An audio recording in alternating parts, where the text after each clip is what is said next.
pray that I return alive." These haunting words echoed in the mind of Samia Shahid as she prepared to depart for Pakistan, a journey motivated by the call of her ailing father. In a world where family honor often trumps individual desires, one must ask, does a woman have the right to control her own fate? Or is her family's reputation more valuable than her life itself? Samia Shahid was born on November 15, 1987, in Bradford, West Yorkshire, United Kingdom. This vibrant city, the sixth largest in England, thrived with an ethnically diverse population, particularly home to many families of South Asian descent. Among them was the Shahid family, who had relocated from a small Pakistani village named Pandari in search of better opportunities. Samia's father, Chaudhry Muhammad, and her mother, Imtiaz, aimed to build a new life for their family in this foreign land. As they settled in Bradford, Samia grew up alongside her sister Mitha, navigating the complexities of their dual heritage. Their childhood was steeped in the rich traditions of their Pakistani roots, while also embracing the realities of life in a Western society. Under the weight of their immigrant experience, the Shahid sisters balanced the expectations of their Pakistani upbringing with the freedom offered by their British surroundings. This blend of cultures shaped their identities, as they strived to honor both worlds. The Shahid family was well known in Bradford, their reputation bolstered by various businesses. Chaudhry Muhammad and Imtiaz owned a successful limousine and car rental service, while other relatives ventured into the local fish and chip trade and floral arrangements. Imtiaz, with 5 brothers also prominent in the community, ensured that the family was surrounded by a network of cousins, nephews, and nieces. Samia thrived in this large, loving family environment, cherishing each connection. Samia was a beacon of joy, her laughter infectious, and her spirit vibrant.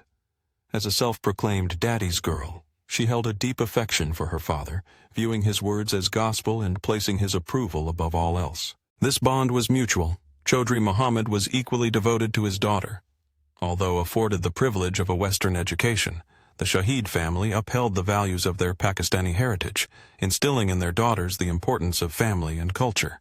Devout Sunni Muslims, the Shahid family adhered to the tenets of their faith, which guided their way of life. Samia, though spirited and adventurous, was often constrained by the cultural expectations surrounding her. Despite her passion for speed, she was prohibited from driving. In secret, she rented cars, reveling in the thrill of reckless driving.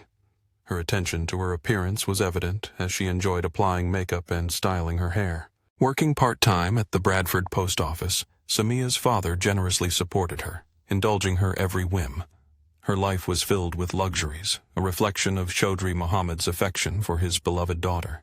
While her sister Mitha held different perspectives on life, their shared devotion to family remained unwavering. In Pakistani culture, family loyalty is paramount, often overshadowing personal aspirations. Family came first, a mantra that shaped Samia's worldview. Though she was granted many privileges, the approval of her family weighed heavily on her, dictating her choices and actions. Deeply connected to her parents and extended family, Samia often concealed aspects of her life to avoid provoking their disapproval. This secrecy extended to her thrill-seeking pursuits, such as the clandestine car races that ignited her spirit. As Samia reached the age of 25 in 2012, her parents decided it was time for her to embrace traditional values. The freedoms she had enjoyed in Western society were destined to come to an end, as her mother insisted it was time for her to travel to Pakistan and marry according to their customs. Arranged marriages remain a prevalent tradition within the Sunni Islamic faith, often encouraged despite not being a strict requirement. Thus, when Samia Shahid's parents approached her with a proposal to marry a specific man, it came as no surprise that she acquiesced.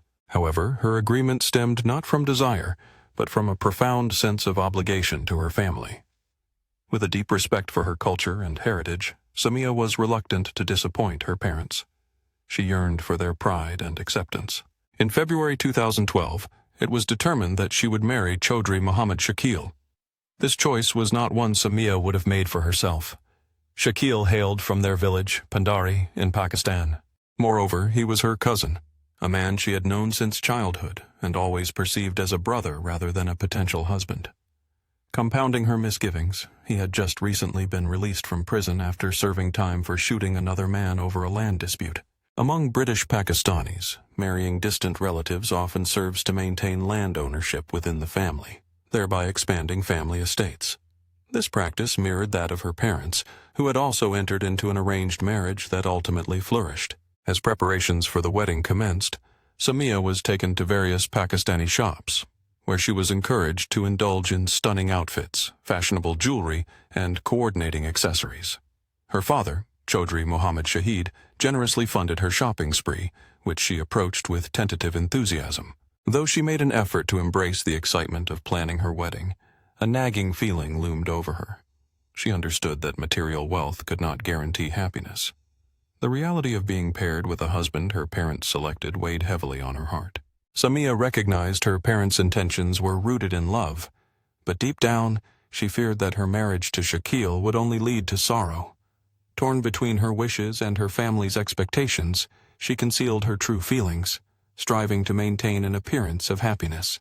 In mid-February 2012, as she boarded a plane bound for Pakistan, Samia confided in a message to a friend that she believed she was making the gravest mistake of her life.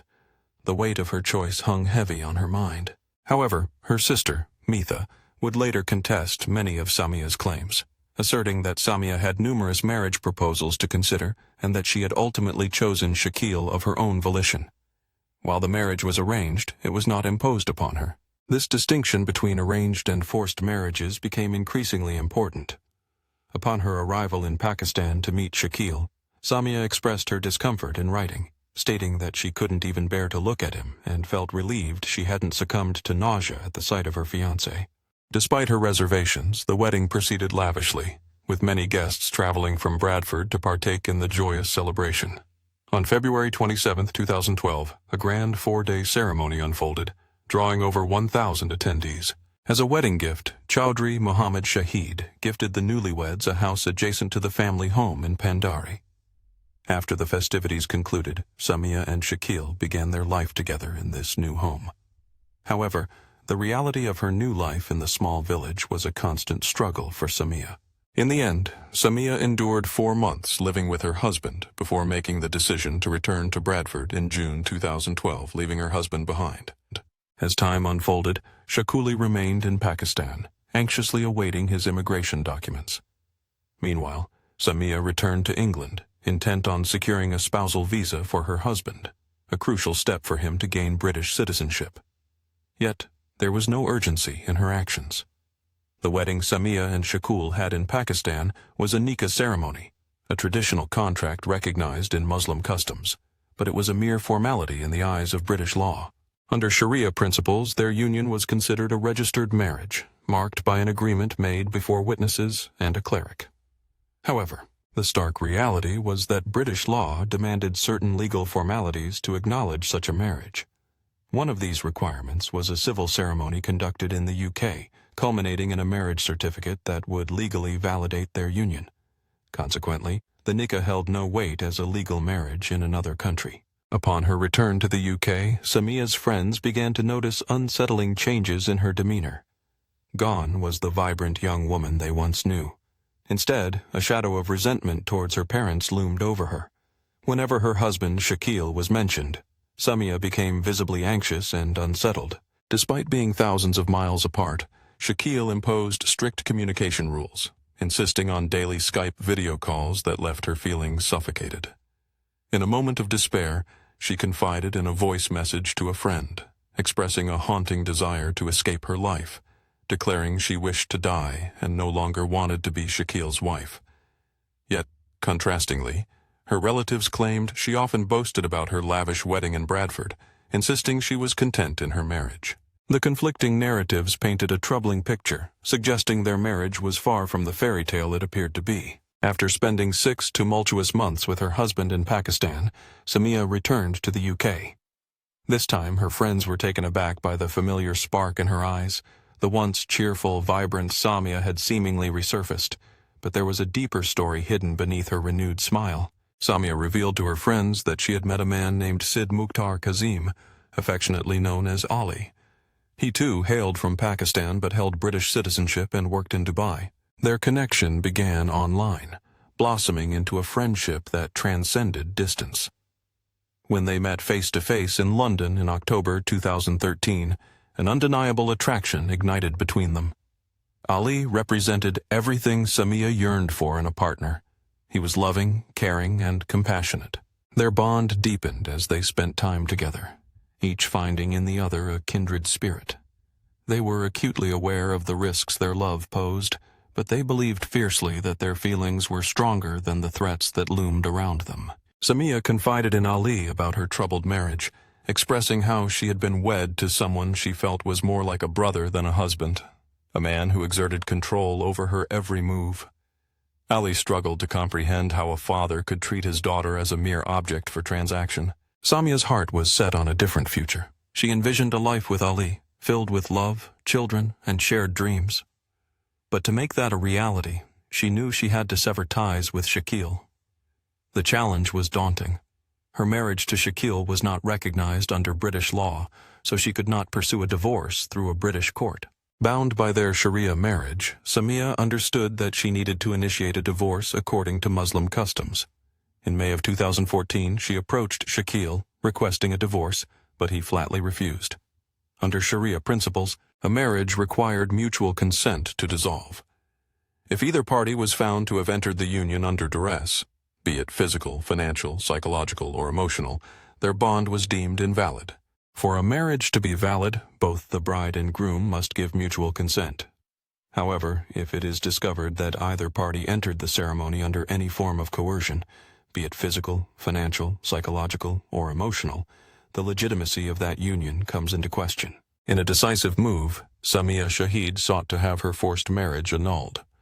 Approaching the Islamic Sharia Council of the UK, she took a bold step, converting from Sunni to Shia Islam, the branch followed by her second husband, Sid Mukhtar Kazim. Driven by a desperate need for clarity and support, she visited a mosque to speak with a cleric. Under oath, Samia revealed the harrowing truth. Her first marriage had been imposed upon her against her will, shaped by the suffocating pressures of family expectations. Upon hearing Samia's account, the cleric took action, reaching out to Chaudhry Muhammad Shakil, her ex-husband, for his side of the story. Yet he flatly refused to engage in the discussion about their marriage. This refusal prompted Mr. Kazim, who was overseeing the proceedings, to declare the union between Samia and Shakil invalid, thus freeing her from a life she had never chosen. In a quiet act of defiance, surrounded by a circle of supportive friends, Samia signed the divorce papers, all while her family remained blissfully unaware of the unfolding drama. This secrecy seemed particularly odd, given that she was still living in her parents' home in Bradford. But the chains of her past were about to be shattered as she and Sid began to plan their own wedding.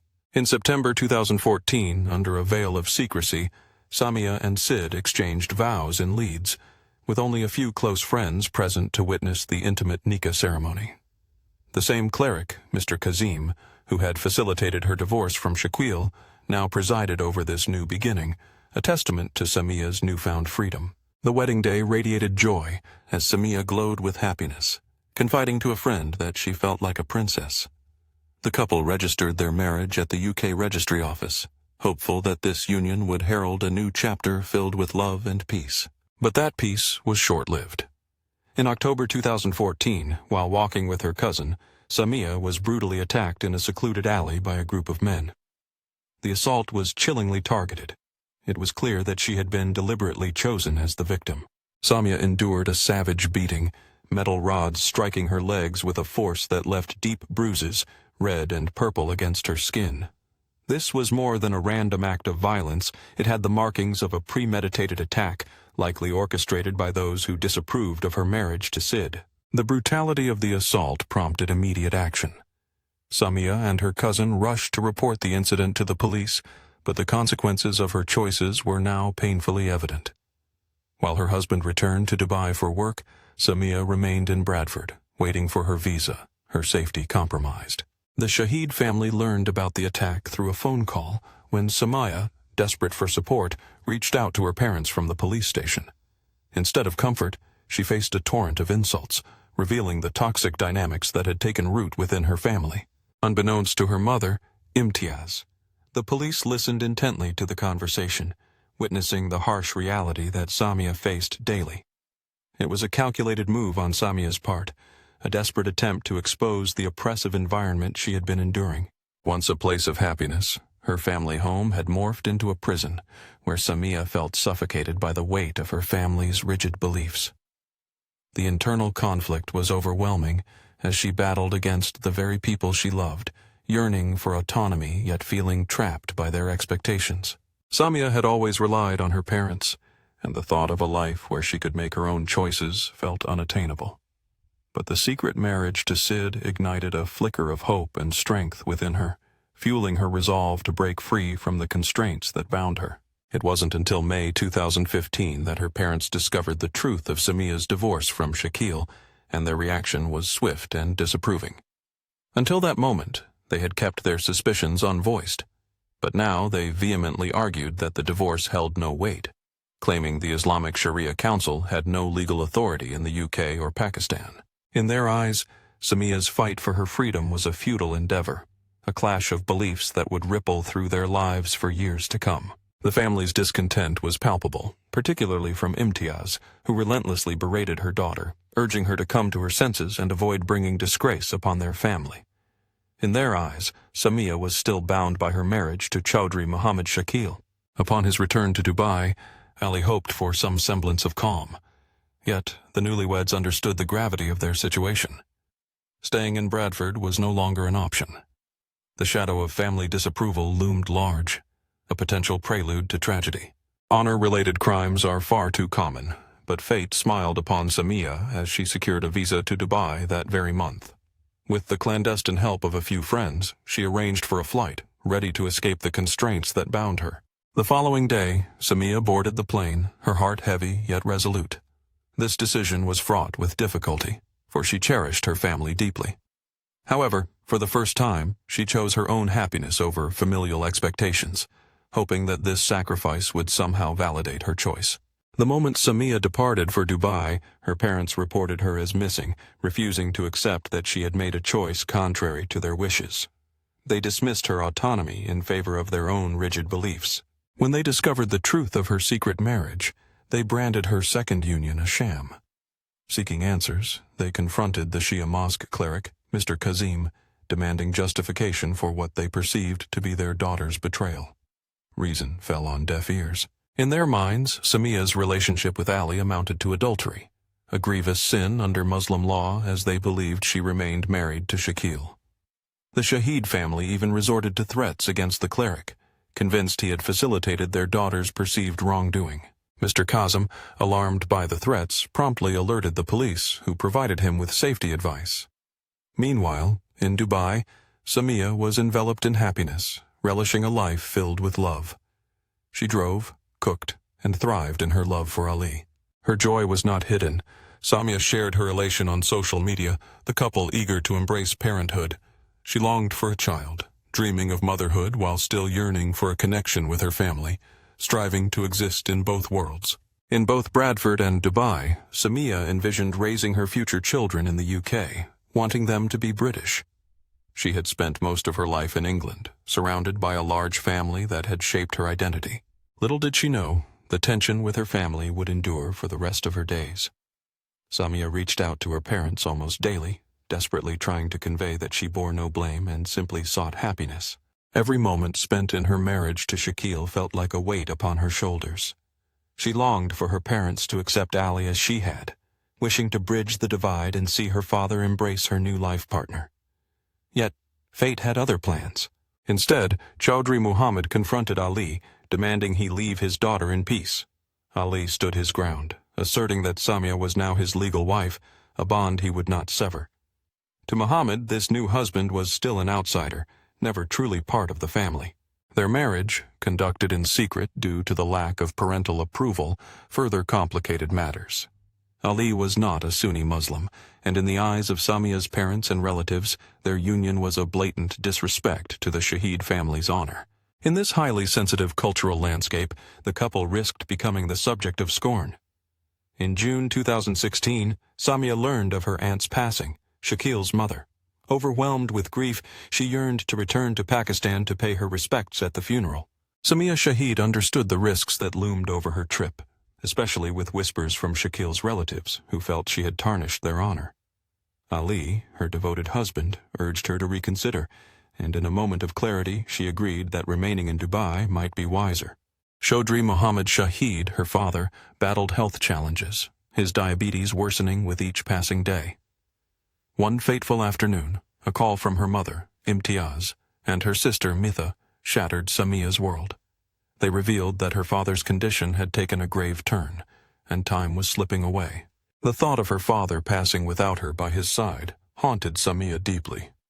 After wrestling with her emotions, she made the heart-wrenching decision to travel to Pakistan. Ali's heart sank at her choice. He felt utterly powerless to stop her. It was her father. How could he hold her back? The fear of regretting her absence in case of Chaudhry Mohammed's demise hung heavily over Samia. Mitha had already arranged for her ticket, and though Ali's heart raced with anxiety for her safety, he reluctantly drove her to the airport. As they approached the terminal, he offered her one last chance to change her mind. With excitement bubbling over the prospect of reuniting with loved ones she hadn't seen in ages, Samia reassured Ali, promising that she would return unscathed. With heavy hearts, they exchanged their farewells. On July 14, 2016, Samia boarded her flight to Pakistan. Just before takeoff, she reached out to a friend with a foreboding message.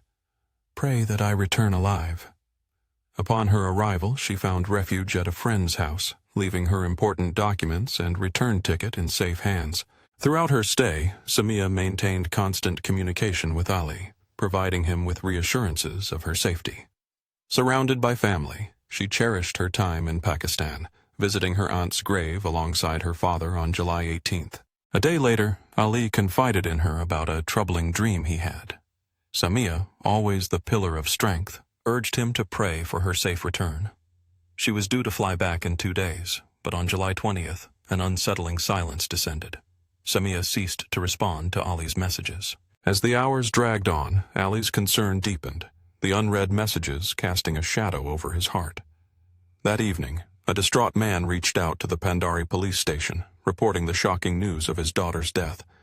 When officers arrived, they found a woman's lifeless body at the foot of the stairs. It was Samia. That fateful evening, a distressed father contacted the Pandari police station, reporting the tragic death of his daughter. Upon their arrival at the scene, officers were met with a chilling sight. A woman's lifeless body lay at the bottom of the stairs. It was Samia Shahid, and tragedy had struck. When questioned about Shakil's whereabouts, Mohammed shrugged, claiming ignorance. It was a chilling revelation. No one had seen her husband since the tragic event. Hours later, Samia's mother and sister arrived in Pakistan, grief-stricken upon learning of her death. An autopsy was swiftly conducted, after which Samia's body was returned to her family. In a sorrowful turn, the Shahid family laid her to rest the very same day. The police report indicated no visible injuries or signs of foul play, leading them to dismiss her death as non-suspicious. In the hours following Samia's death, her first husband vanished without a trace. Meanwhile, her mother and sister arrived in Pakistan, devastated by the news. An autopsy was swiftly performed, leading to the release of Samia's body back to her grieving family. The Shahid family conducted Samia's burial on the same day she passed away. The police report indicated no injuries or visible signs of violence on her body, leading authorities to dismiss any suspicion surrounding her death. In this context, hasty burials were commonplace. According to Muslim traditions and Sharia law, immediate burial is mandated if there is no dispute regarding the cause of death. As news of Samia's untimely demise spread like wildfire, conflicting reports emerged. Some claimed she had succumbed to a heart attack, while others insisted it was an asthma attack that claimed her life. Conflicting reports surrounded the tragic death of Samia Shahid. Some claimed she fell down the stairs and broke her neck, while local news agencies suggested she had taken her own life, overwhelmed by depression from her inability to conceive. However, her family vehemently denied these assertions. Meanwhile, Ali, Samia's second husband, received a shocking call from her cousin. The cousin conveyed the devastating news that Samia had succumbed to a heart attack. At first, Ali dismissed it as a cruel joke, suspecting they were trying to keep her in Pakistan. Fueled by disbelief, he boarded the first flight to be by his wife's side. Upon arriving and confirming the grim reality of Samia's death, Ali rushed to the Pandari police station to report that his wife had been murdered. He recounted the troubling history of Samia's departure from her first husband, Chaudhry Mohammed Shakil, and detailed the fury of her family that followed. His narrative shifted the police's perspective dramatically, sowing seeds of suspicion about the true nature of Samia's death. They began to speculate it might be an honor killing, yet their hands were tied. The body had already been interred. The news of this young British woman's mysterious demise soon rippled across England. Representatives from a news channel reached out to Samia's father, Chaudhry Mohammed Shahid, seeking his side of the story. In a televised interview, he insisted that his daughter had been content in her marriage to Shakil, and he dismissed Ali's existence, labeling him a blackmailer. Ali later obtained a copy of Samia's autopsy report, which revealed a disturbing detail. A reddish-brown bruise encircled her neck, and the cause of death was recorded as strangulation.